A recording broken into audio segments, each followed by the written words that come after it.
Spearheaded by novelist and musician Robert Kurvitz, Disco Elysium's world was previously conceived for a potential tabletop RPG. At first glance, appearing to be an awfully nihilistic take on humanity, depicting a city reeling in the aftermath of a failed revolution, Disco Elysium is more than that. Taking on the role of an amnesia-stricken cop, Disco Elysium throws you against a morally gray world of divisive, scattered opinions.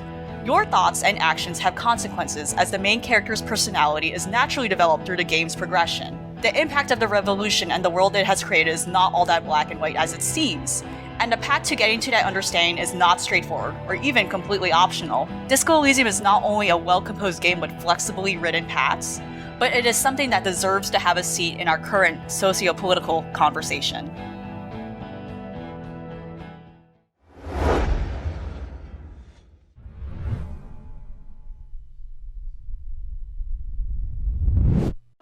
The Outer Wilds is a game about exploration and discovery, and boy did Mobius Digital bring the perfect noises to go along.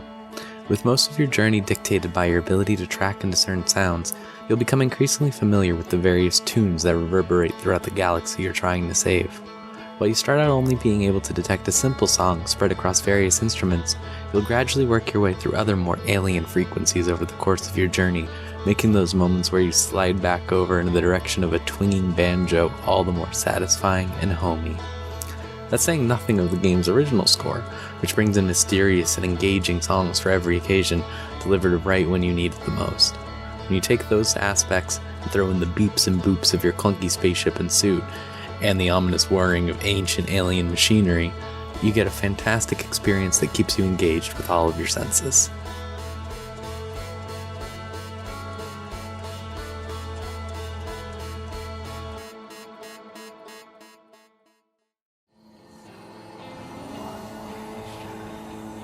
This world is not yours to end.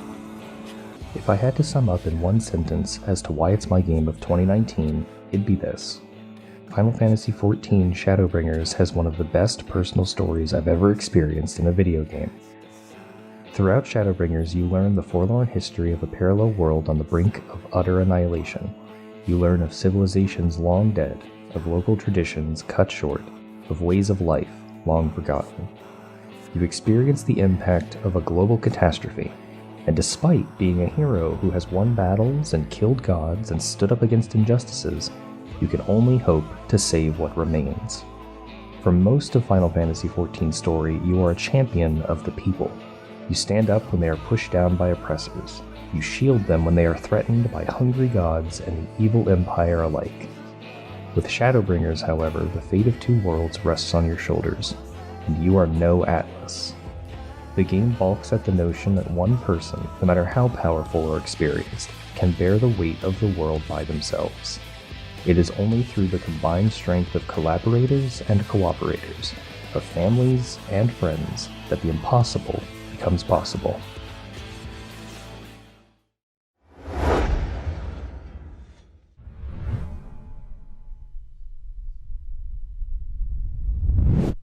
Later Alligator is a point-and-click adventure game in which players are hired as a private investigator by Patrick the Alligator, who is dead set into believing that his family is out to kill him.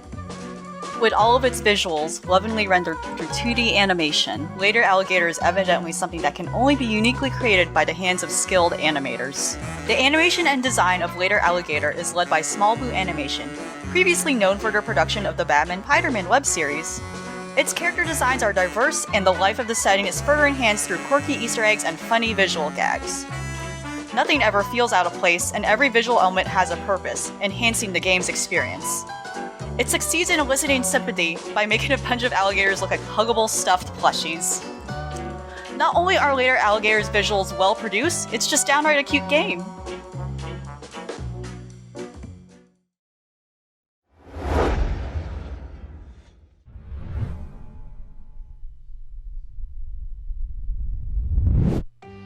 There's been something of a resurgence of love for 90s aesthetics in recent years, with the gaudy colors, low-quality animation, and generally overthought nature of the Windows 95 era earning admiring glances from irony-poisoned zoomers and nostalgic millennials alike. It is, however, extremely difficult to faithfully recreate the look and feel of the time in a way that highlights the eccentricities of a young internet culture without focusing on the technical limitations. Hypnospace Outlaw is the rare exception to the rule, managing to faithfully recreate the sights and sound of the World Wide Web as seen through the lens of AOL or GeoCities circa Y2K. There's genuine love for the source material here, and it's clear that the game's creators themselves spent way too many hours of their formative years trawling through the depths of Web 1.0. It's hard not to love seeing the Chowderman's garish intro for the first time, or to avoid a strong hit of nostalgia when Zane's straight off MySpace homepage loads for the first time, full of crappy HTML, terrible new metal, and edgy GIFs. Everything is spot on here. It's faithful, funny, and turned up to 11 in a way that strikes the perfect chord and resonates with players, whether you were there to see it or you hadn't even been born yet.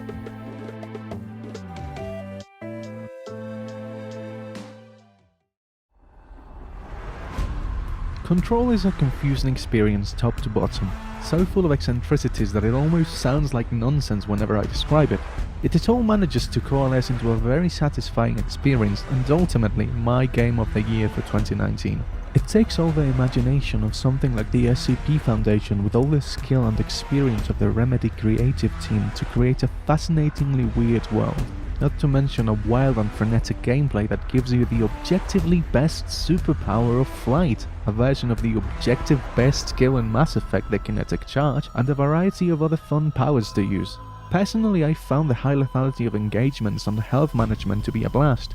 It pushed me towards a highly mobile way of play that would see me constantly dashing about, physically throwing objects and ground pounding behind cover. Sprinkle in some references to my beloved Alan Wake, a collection of spooky sounding rock music, and the Puppet Show.